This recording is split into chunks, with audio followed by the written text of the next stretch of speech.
Diane Keaton stopped mid-sentence. Her eyes locked onto the screen. And Jimmy Fallon's blue cards hit the floor. It was a Tuesday night in October 2019.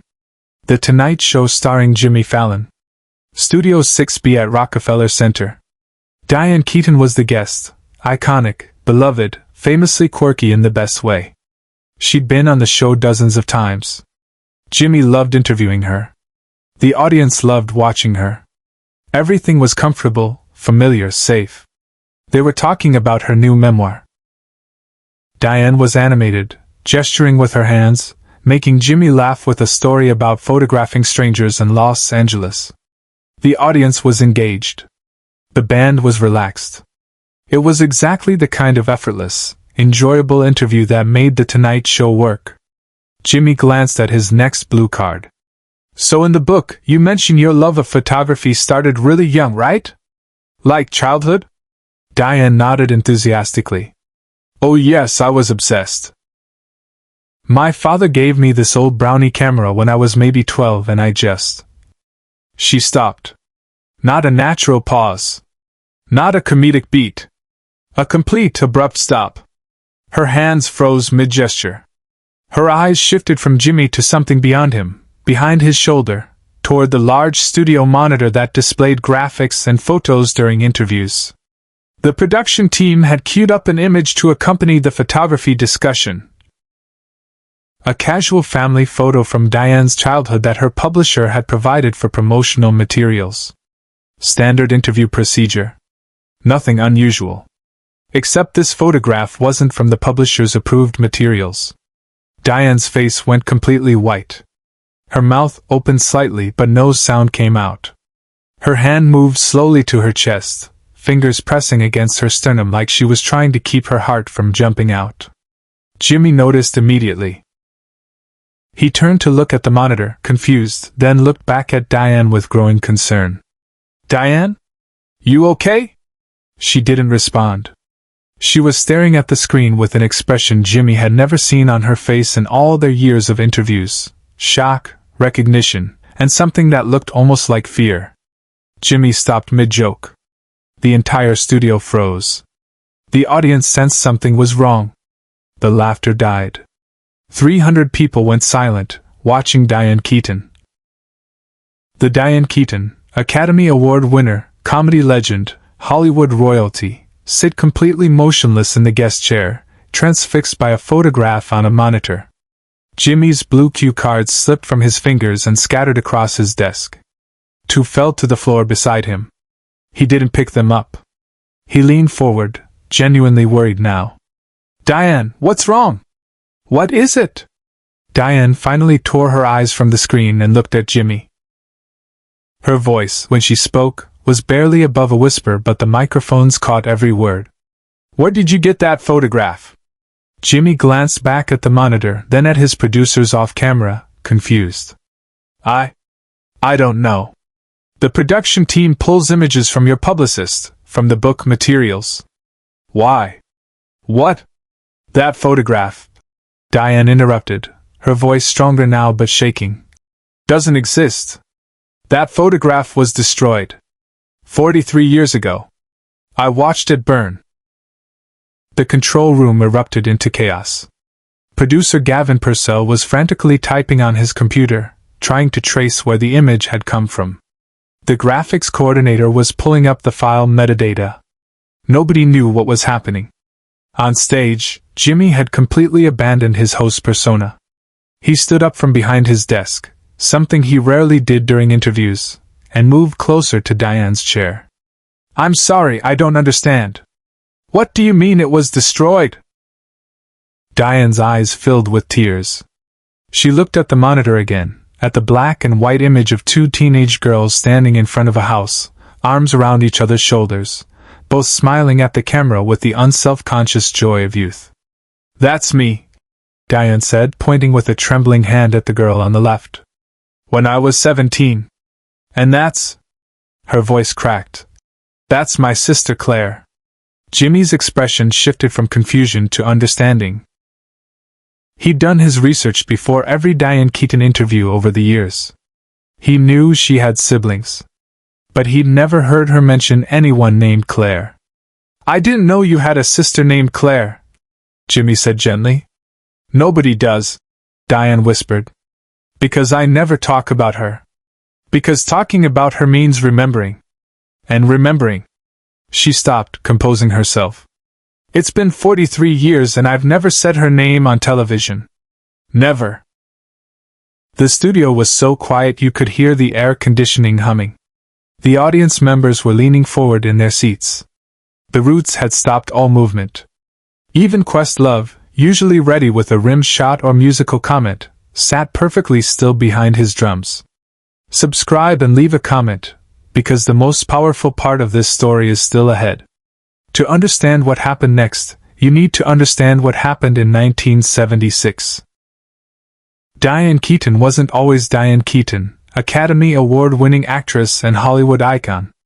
In 1976, she was 30 years old, and just beginning to break through.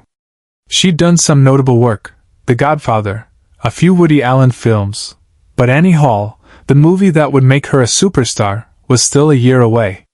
She was also a big sister, the oldest of 4 siblings growing up in Southern California. And her relationship with her younger sister Claire was the foundation of her childhood. Claire was 2 years younger than Diane.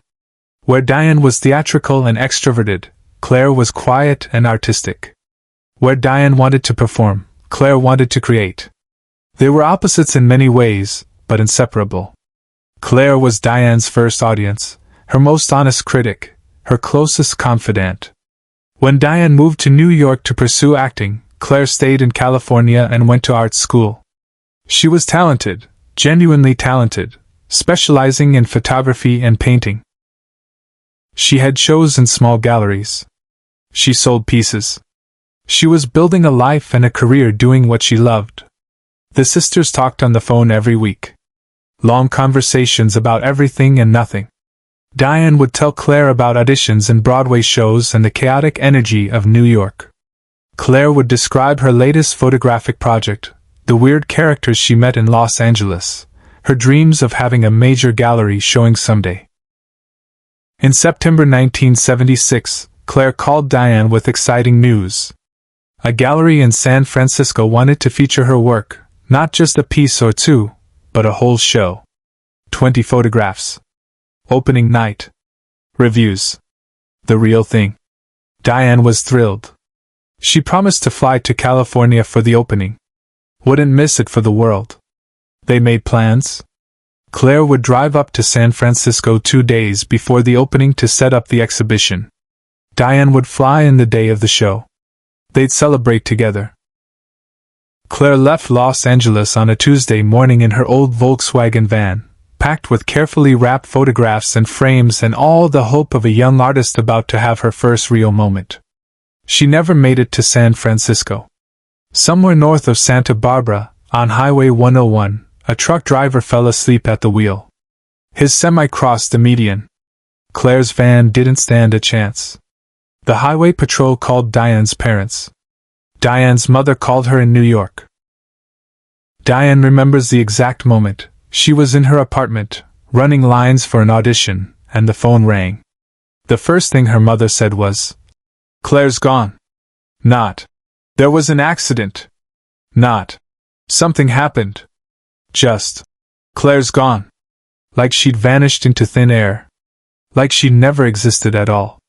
Diane flew to California that night. The funeral was 3 days later. She remembers almost none of it, just fragments.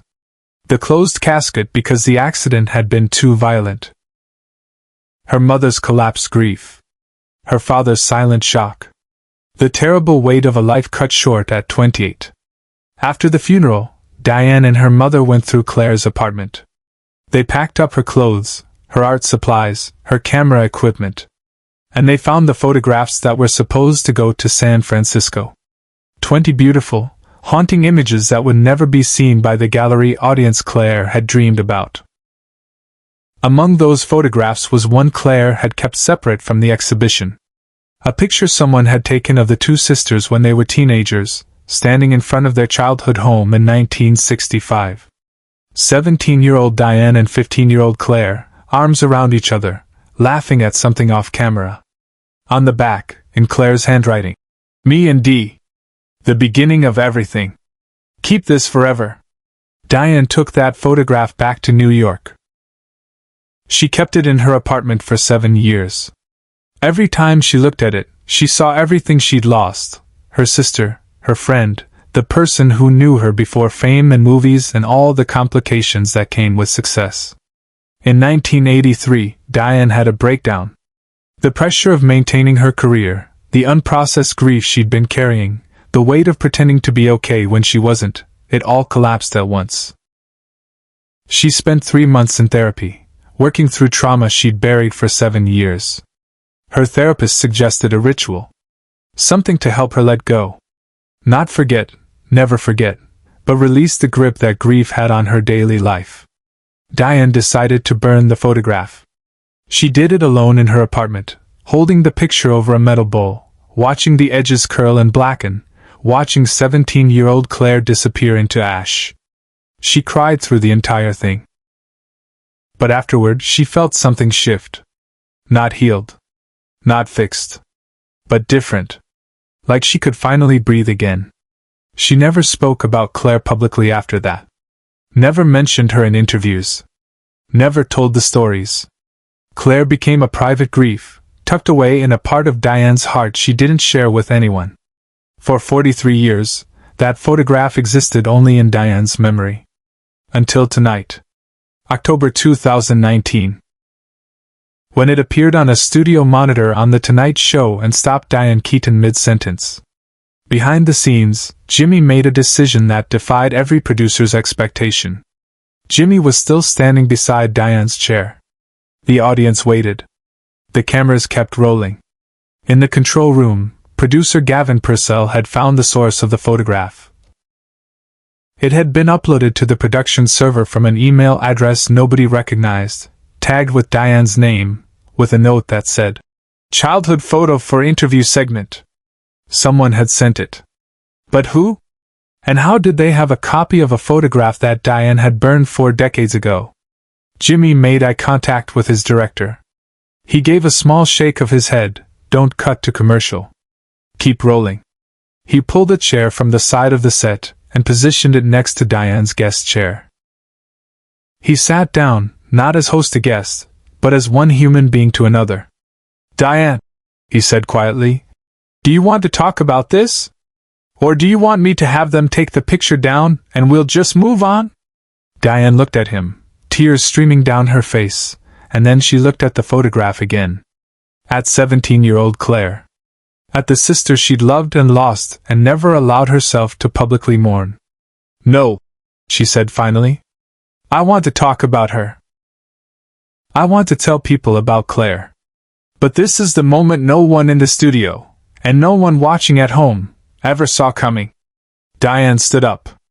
Jimmy started to stand too, but she gestured for him to stay seated. She walked across the stage, her distinctive style, vest, hat, quirky confidence, suddenly looking fragile as she approached the studio monitor showing her sister's face. She reached out and touched the screen gently, her fingers resting on the image of teenage Claire. "This is my sister," Diane said, her voice carrying through the studio. Her name was Claire Keaton. She was a photographer. She was brilliant. And she died in 1976 when she was 28 years old. I burned this photograph 43 years ago because I couldn't bear to look at it. But someone, somehow, brought her back to me tonight. She turned to face the audience, tears streaming down her face. I don't know how this happened. I don't know who sent this picture. But I'm grateful. Because Claire deserves to be remembered. She deserves to have her name said out loud. The audience rose as one. Standing ovation. Not the excited applause of entertainment, but the reverent applause of people witnessing something sacred. Jimmy stood and walked to Diane. He didn't say anything.